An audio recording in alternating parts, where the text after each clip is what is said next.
बजरंग दल है क्या और इसकी शुरुआत कैसे हुई? अगर कोई चाहे कि मुझे भी बजरंग दल का या विश्व हिंदू परिषद का या संघ का आरएसएस का एक हिस्सा होना है तो उसके लिए क्या प्राथमिकता है? आपने सेवा का बताया, संस्कार का बताया, सुरक्षा किस तरह से करता है बजरंग दल? राम राम, नमस्कार दोस्तों, मैं हूं राइटर बाबू और मारवाड़ लाइव के इस यूट्यूब चैनल पर आपका फिर से स्वागत है। आप सभी जानते हैं कि हम नए नए लोगों से मिलते रहते हैं, अलग अलग प्रांत में, अलग अलग प्रदेश में, अलग अलग जगह जाकर हम उनसे मुलाकात करते हैं और उनसे कुछ न कुछ नई चीज जानते हैं। वो जिस क्षेत्र में कार्य कर रहे हैं उस विषय में जानते हैं ताकि लोगों तक सही जानकारी भी हो। तो इसी तरह से आज हम आए हुए हैं पाली में, और पाली में हम मिल रहे हैं बजरंग दल के प्रदेश संयोजक किशन जी प्रजापत से। नमस्कार साहब। नमस्कार। बजरंग दल में आप प्रदेश संयोजक हैं, सक्रिय कार्यकर्ता के रूप में भी जाने जाते हैं। बजरंग दल में कोई भी कार्य होता है अपने प्रदेश में तो आपको याद करते हैं और अच्छे से लोग जानते भी है, जनता के बीच में आपका नाम भी है कि किशन जी प्रजापत। आपसे एक सवाल पूछना चाहता हूँ। सबसे पहला सवाल तो बजरंग दल है क्या और इसकी शुरुआत कैसे हुई? बजरंग दल एक सामाजिक संगठन है जी। ये हिंदू समाज के बीच में जागरण का काम करता है। बजरंग दल का जो संगठन बना है वो ऐसे सोचे समझे प्लानिंग से नहीं बना है। वो एक शहर परिस्थितियों के कारण बन गया और उसी परिस्थितियों में उसका काम खड़ा हो गया। बजरंग दल के बारे में बोला जाता है कि बजरंग दल का जन्म संघर्ष में हुआ, तो जन्म से ही संघर्ष प्रारंभ हुआ। वो पता है राम जन्मभूमि का आंदोलन चला था 1980 और 1990 के बीच में। जो भगवान राम अयोध्या में विराजमान है और उनका जो मंदिर था और उनके मंदिर को 1527 में बाबर के सेनापति मीर बाकी ने तोड़ा था। हिंदू समाज ने उस समय भी लड़ाई लड़ी, रोकने का प्रयास किया। 77वीं लड़ाई विश्व हिंदू परिषद ने अपने हाथ में ली और विश्व हिंदू परिषद ने संतों के माध्यम से काम करते हुए राम जन्मभूमि को मुक्त करने का जो निर्णय लिया था, उसके बीच में अनेक जागरण के कार्यक्रम हुए। 1984 के अंदर राम जानकी रथ यात्रा निकली, वो संतों के नेतृत्व में निकली थी। वो रथ यात्रा को वहाँ की सरकारों ने कहा कि इस यात्रा को बंद कर दीजिए, इस पर हमले होने की आशंका है, इस यात्रा को मत निकालिए। तो संतों ने कहा कि ये यात्रा तो हिंदू समाज की है, इसको सरकारी सुरक्षा की आवश्यकता नहीं है, हिंदू समाज इसकी सुरक्षा करेगा। उन्होंने युवाओं का आह्वान किया, इस यात्रा के साथ जुड़िए और यात्रा को सुरक्षा प्रदान कीजिए। संतों के आह्वान से जो देश भर के हिंदू युवा जो थे वो आए, यात्रा के सुरक्षा के साथ में जुड़ते गए, चलते गए। एक लंबा कारवा बन गया, लंबी बड़ी संख्या में लोग जुड़े, यात्रा संपूर्ण शांतिपूर्वक संपन्न हुई। समापन के बाद में संतों ने और देश के जो विचारक है उन्होंने सोचा इतनी बड़ी युवा शक्ति इस यात्रा के साथ में धार्मिक काम के लिए आई है, इसका जरूर कोई धार्मिक काम में उपयोग होगा, भगवान राम की कृपा होगी। प्रकार से निकालते हुए कि राम जी के काम में हमेशा हनुमान जी रहे हैं, बजरंग बली रहे हैं, तो आज भी जो राम जी का काम है उसमें बजरंग दल के रूप में ये कार्यकर्ता काम करेंगे। और उस दिन से बजरंग दल की स्थापना हो गई 8 अक्टूबर 1984 से। जब राम मंदिर की बात आती है तो राम मंदिर तो अब जो है उसका फैसला भी हो गया और बन भी रहा है। अभी बजरंग दल क्या करता है? मुख्य रूप से बजरंग दल की क्या भूमिका है समाज में, क्या कार्य कर रहा है बजरंग दल? राम काज के लिए बजरंग दल की जो स्थापना हुई और जब उसका काम राम मंदिर ढांचे के टूटने के बाद में उसका काम राम मंदिर तक का पूरा हो गया जी, तो बजरंग दल ने तय किया कि हमारा काम राम के लिए हुआ है, हमारा जन्म। तो राम राज्य की कल्पना सबके मन में है।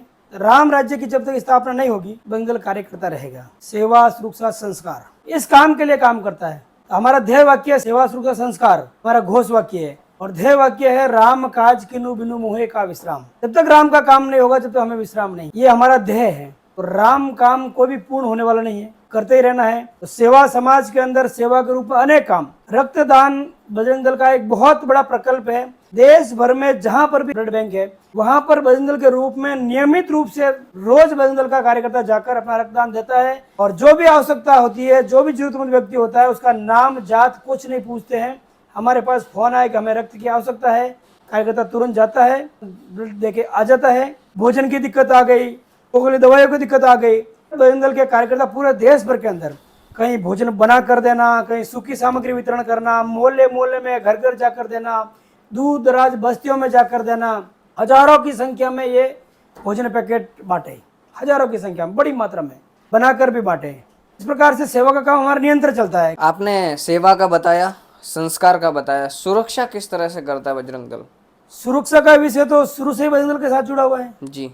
इसके अंदर गाय को अपनी मां मानता है हिंदू समाज और उसकी बड़ी मात्रा में उसकी तस्करी होती है। गायों की हजारों गायें बचाता है तो गो तस्कर है, गाय ले जाते हैं, उनके ट्रकों को रुकवाते हैं, प्रशासन को साथ ले जाते हैं, प्रशासन को साथ लेकर उन गायों को छुड़वाई जाती है, उनको छुड़ाकर उनको पुनः गौशाला में रखना, उनको भोजन पानी की व्यवस्था, उनके दाना पानी की व्यवस्था करना, चारे की व्यवस्था करना, ये सब काम करता है। सुरक्षा में लव जिहाद का जो विषय है, हिंदू समाज की लड़कियों को, बहनों को एक टारगेट करके उनका धर्मांतरित करवाना, ब्रह्मवास करके विदेशों में ले जाया गया, तो ये एक प्रकार का षड्यंत्र है। तो उससे बचाने का काम भी हम अपने समझते, हमारी जिम्मेदारी हमारी बहनों को बचाने का, कि वो भविष्य उनका सुरक्षित रहे, वो जाए, उनका कोई भविष्य सुरक्षित नहीं होता है। ऐसे बहुत सारे उदाहरण आते हैं कि एक के बाद दूसरा, दूसरे बाद तीसरी, तो उनको छोड़ दिया जाता है, तो उनका जीवन बर्बाद हो जाता है। तो इस प्रकार से जो लड़कियां फंस जाती है, उनके जाल में, चंगुल में फंस जाती है, पुलिस के साथ कार्रवाई करके उनको लाना, उनकी काउंसलिंग करके उनको पुनः अपने घरों में भेजना, बड़ी मात्रा में ये काम करते हैं। क्या कारण रहा कि जब इतना सब कुछ कर रहा है बजरंग दल, तो किसी राज्य विशेष में बजरंग दल को बैन करने की बात कही? इवन हम राजस्थान में बैठे, राजस्थान में भी शायद बात उठी। बिल्कुल, ये विडंबना है, दुर्भाग्य इस देश का, कि इस प्रकार का युवाओं का संगठन जो सही दिशा में समाज को ले जा रहा है, समाज की सेवा के लिए काम कर रहा है, और एक भी युवा कोई देश विरोधी गतिविधियों में संलिप्त तो नहीं है, एक भी बजरंग दल का कार्यकर्ता आज तक कोई बम फोड़ने में नहीं गया है, फिर भी उसके ऊपर ये आरोप लगाया कि बजरंग दल को बैन कर देना चाहिए। ये सिर्फ और सिर्फ राजनीतिक फायदा लेने के लिए इन्होंने विषय उठाया है, वरना बजरंग दल को बैन तो 1992 में भी किया था, लेकिन एक साल के बाद भी उनको बैन हटाना पड़ा। ऐसा कोई सबूत नहीं मिला कि बजरंग दल को बैन किया जाए या बैन करके रखा जाए। तो इस प्रकार से ये जो विषय उठा है, सिर्फ चुनाव को देखकर उठा, चुनाव के बाद विषय शांत हो गया है।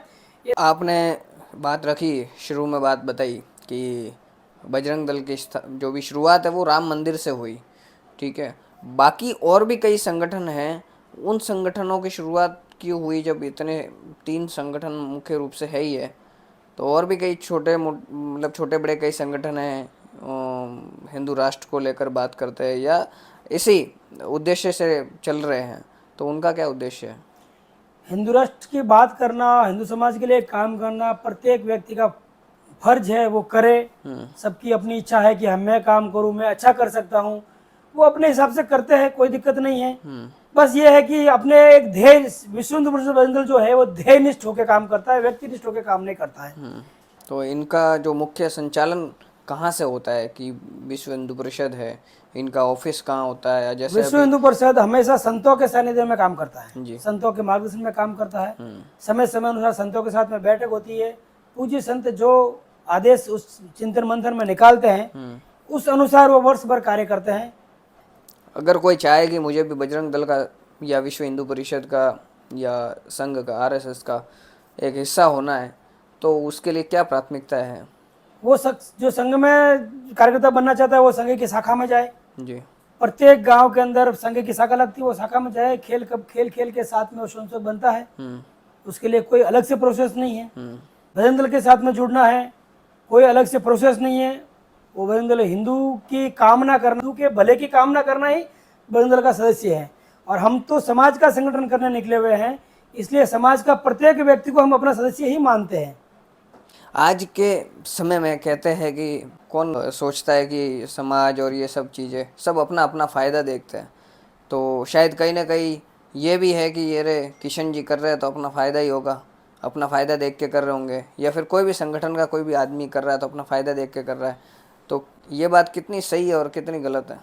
फायदा देकर काम करने वाले कई होंगे, लेकिन यहाँ संगठन में काम करना बोल तो अपने ध्येय के लिए काम करना, अपने समाज और संस्कृति के लिए करना, बदले के अंदर कुछ भी पाने की भावना नहीं रखना, तभी सच्चे रूप से उस संगठन की सेवा की जा सकती है, समाज की सेवा की जा सकती है। कुछ पाने के लिए काम करना ये इस संगठन की नियति नहीं है, और हमने भी कभी कुछ पाने के लिए नहीं किया। दायित्व में रहे तो भी किया, कोई दायित्व न रहा तो भी किया, भविष्य में भी दायित्व रहेगा उस हिसाब से काम करेंगे, दायित्व न रहेगा तो भी काम करेंगे। काम हमें चिंता है हमारे देश की, हमारे समाज की, हमारे संस्कृति की, उसके लिए हमको काम करना है। हमें किसी व्यक्ति के लिए नहीं करना, हमारे अपने लिए नहीं करना। समाज की जो मजबूत संस्कृति है वो बनी रहे, इसके लिए हमको काम करना है। इसके लिए हमें कुछ मिले या नहीं मिले हमें कोई फर्क नहीं पड़ता। हम प्रसिद्धि के लिए कोई काम नहीं करते हैं। अभी आप बता रहे थे 2011-12 से तो जो है आप बजरंग दल में एक कार्य करता है, आप प्रदेश संयोजक का दायित्व है आपके पास। आपके जीवन में अभी इतने कार्यकाल में सबसे सबसे ऐसा एक्सपीरियंस कौन सा रहा, कौन सा अनुभव रहा जहाँ पे आपको लगा हो कोई ऐसी घटना जहाँ पे आपको सबसे ज़्यादा तकलीफ हुई हो? मुझे काम करने में कभी कोई चीज़ का ऐसा महसूस नहीं हुआ कि मैं ये क्यों कर रहा हूँ या मुझे कोई दुख हुआ। मुझे जैसा काम मिला वैसा काम मैं हमेशा करता गया, जैसा काम मेरे साथ आया वैसे मैं करता गया। कुछ पाने की लालसा कभी रखी नहीं, मेरे दायित्व की लालसा मैंने कभी रखी नहीं। इसलिए मुझे कभी नहीं लगा कि कोई भी काम कठिन है। अगर इच्छा शक्ति प्रबल है, दृढ़ इच्छा शक्ति है, हमारा संकल्प पक्का है, हमारा ध्येय पक्का है, तो काम करने में कभी कोई दिक्कत नहीं आती है। परिस्थितियां बदलती रहेगी, हमारे स्थान बदलते रहेंगे, लेकिन हमारा ध्येय वही है, इसलिए उस ध्येय के साथ में काम करते रहेंगे। आप बड़े निष्ठा से, काफ़ी ऊर्जा से सक्रिय होकर कार्य कर रहे हैं। इसकी प्रेरणा आपको कहाँ से मिलती है? ऐसा कोई व्यक्ति है जहाँ से आपको प्रेरणा मिलती है, कह सकते हैं आप प्रेरणा स्रोत? हमारा गुरु, हमारा प्रेरणा स्रोत भगवा ध्वज है जी। भगवा ध्वज हमेशा ही सूर्य के समान चमकता है, क्योंकि सूर्य जब उगता है तो उसकी किरणें एक बार भगवा रूप से होती है, जब अस्त होता है तो भी भगवा होता है। तो वो भगवा, जो भगवा ध्वज है, हम उससे प्रेरणा लेते काम करते हैं। वो सदा हमेशा हवा की लहरों में लहराता रहता है, वही प्रेरणा देता है। और प्रेरणा के साथ में जो हमारा ध्येय है, हमारा जो लक्ष्य है, वो जुड़ गया कि इस भारत माता को पुनः विश्व गुरु बनाना है। हिंदू समाज को पुनः पूरे विश्व के अंदर एक जो उच्च मानक की जो हमारी संस्कृति है उसको पुनः स्थापित करना है, क्योंकि वही सर्वश्रेष्ठ है। आज पूरे विश्व के अंदर अनेकों विचारधाराएं चलती है। कोई विचारधाराएं कहती है कि मार काट से हम अपने धर्म को बढ़ाएंगे, कोई धर्मांतरण से करता है, कोई कहता है हमारी अच्छी, कोई कहता है हमारी अच्छी।